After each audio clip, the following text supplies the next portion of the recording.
Assalamualaikum warahmatullahi wabarakatuh. Kali ini kita akan membahas bagaimana cara membuat kalimat pasif. Ya, ini kita akan membahas perbedaan antara kalimat aktif dan kalimat pasif. Ini ada dua contoh. Ini kalimat yang merupakan kalimat aktif, Tom mencetak dokumen, dan ini merupakan contoh kalimat pasifnya. Dokumen dicetak oleh Tom. Jika kita perhatikan, ada beberapa perubahan yang terjadi ketika mengubah kalimat aktif menjadi kalimat pasif. Yang pertama adalah Tom yang tadinya berfungsi sebagai subjek dalam kalimat pasif, dia berfungsi sebagai objek. Kemudian dokumen yang tadinya berfungsi sebagai objek dalam kalimat aktif berubah menjadi subjek dalam kalimat pasif. Begitu juga dengan kata kerja di sini berubahnya mencetak awalan diubah menjadi awalan di dalam kalimat pasif. Ada 3 perubahan kurang lebih yang terjadi dalam konstruksi kalimat contoh di sini. Kemudian pertanyaannya bagaimana dalam bahasa Inggris? Oke, kita ambil dulu konsep kalimat aktif dalam bahasa Inggris. Ini merupakan kalimat aktif yang ada dalam bahasa Inggris. Fokus dulu ke kata kerjanya atau berubahnya. Kemudian lihat aspeknya. Jika kalimat simple ya seperti ini nantinya. Tom prints the document. Tom mencetak dokumen. Continuous, pola aktifnya seperti ini. Tom is printing the document. Tom mencetak dokumen, sedang mencetak dokumen. Kemudian yang perfect di sini juga sama, ini konstruksi kalimat aktifnya. Tom has printed the document. Tom telah mencetak dokumen. Kemudian yang kadang menggunakan modal. Sini Tom will atau can print the document. Itu merupakan semua konstruksinya di sini kalimat aktif dalam present. Kemudian di sini dalam lampau.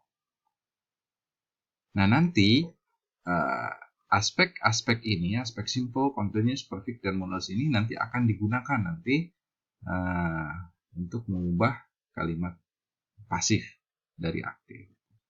Nah, ini kalimat pasif bagaimana konstruksinya?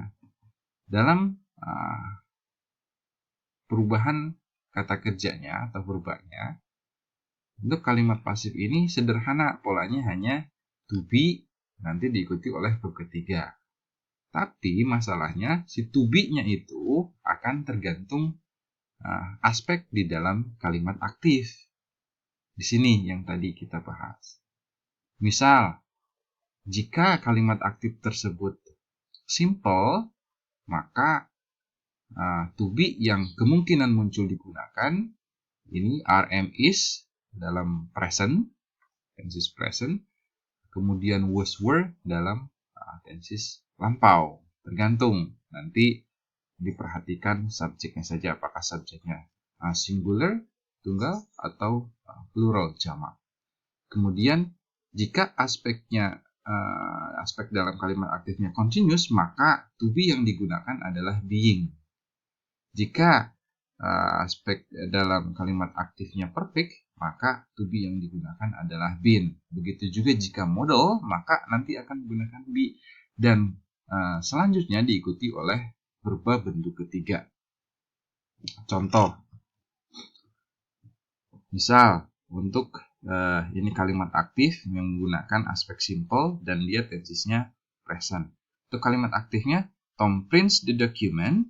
Nah, di sini karena dia simple aspeknya, kemudian tensesnya present, maka perubahannya tadi diputar kan, yang tadinya objek menjadi subjek dari di kalimat pasif. The document, to be-nya masuk di sini karena dia present di kalimat aktifnya. The document is printed by Tom. Nah, di sini bentuk verba ketiga dari print adalah printed gitu. Kemudian untuk aspek continuous untuk kalimat aktif seperti ini, Tom is printing the documents, to be ditambah verb maka di sini continuous to be yang akan digunakan adalah being. menjadi the documents are being printed. Lihat, fokus ke yang perubahannya di sini yang diwarnai biru. Perubahannya are being printed by Tom kalau mau disebutkan si pelakunya. Itu dalam continuous. Maknanya, dari segi makna, Tom sedang mencetak dokumen, sedangkan dalam kalimat pasif, dokumen sedang dicetak oleh Tom. Kalau dimunculkan agentnya di sana. Kemudian untuk yang perfect di sini, Tom has printed the documents. Terlihat yang perfect, nanti kita akan menggunakan been. Maka perubahannya the documents have, masuk tetap konsep pola dasar untuk perfect masuk, yang disisipkan adalah to be untuk pola pasifnya di sini. Been masuk. The document have been printed. Gitu. Nah, mungkin ada pertanyaan, kenapa di sini have yang dipakai, sedangkan di sini adalah ada perubahan has.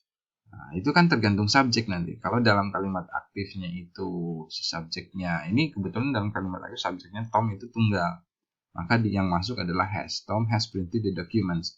Sedangkan kan dalam kalimat pasif diubah nanti the documents di sini. Jadi plural, maka tidak menggunakan has lagi, tapi have. Itu tergantung nanti subjek tunggal atau jamakah yang masuk. Tom has printed documents have been printed. Kemudian jika konsep dalam kalimat aktifnya menggunakan modals, nah di sini Tom will print the document, Tom akan mencetak dokumen, maka perubahan dalam kalimat pasifnya menjadi the documents will be printed. Ingat, modals di sini to be yang dipakai adalah be masukkan di sana. The documents will be printed. Oke, kemudian ini merupakan contoh-contohnya. Nanti kan kita melibatkan kalimat positif, kalimat negatif, dan kalimat tanya interrogatif. Dalam kalimat positif yang seperti sebelumnya dibahas, Tom prints the document, situ perubahannya menjadi the document is printed by Tom. Nah, bagaimana kalau kalimat aktifnya di sini dalam bentuk negatif, Tom doesn't print the documents, maka perubahan bentuk pasifnya ini di bawahnya adalah pola pasifnya menjadi the documents isn't printed by Tom. Tinggal tambahkan negatifnya saja, not di sana. Bagaimana kalau interrogatif kalimat tanya, does Tom print the documents? Perubahannya menjadi is the document printed by Tom. Tetap dia menggunakan konstruksi kalimat tanya. Untuk mudahnya tinggal di misalnya ada membutuhkan perubahan dari kalimat tanya aktif menjadi kalimat tanya pasif. Positifkan saja dulu misalnya. The document is printed by Tom. Kalau negatif, ingin menjadi makna negatif di sini tinggal tambahkan not. Menjadi the document is not printed by Tom.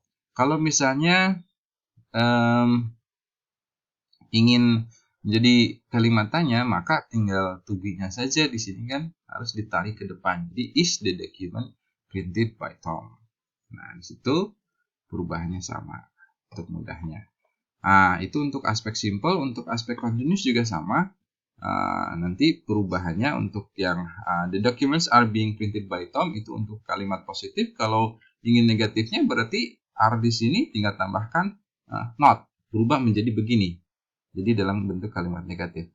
Kemudian jika ingin berubah menjadi kalimat tanya, maka are di sini harus tarik ke depan. Are the documents being printed by Tom? Maka konstruksinya berubah menjadi kalimat tanya. Gitu. Itu untuk yang aspek continuous. Kemudian untuk yang perfect di sini, Tom has printed the document. Ini untuk kalimat positifnya, maka pasifnya adalah the documents have been printed by Tom. Untuk negatifnya, maka have di sini tinggal tambahkan not saja. The documents have not been printed by Tom. Gitu. Berubah menjadi demikian. Kalau kalimat tanya bagaimana have di sini, tinggal tarik ke depan. Have the document been printed by Tom? Right? Jadi seperti itu. Gampang. Kemudian yang menggunakan modals, Tom will print the documents. Nah, nanti pasifnya, the documents will be printed by Tom. Kalimat negatif, kita tambahkan saja not di sini. The documents will not be printed by Tom. Kalimat tanyanya tinggal will-nya saja tarik ke depan. Will the documents be printed by Tom? Begitu. Mudah bukan?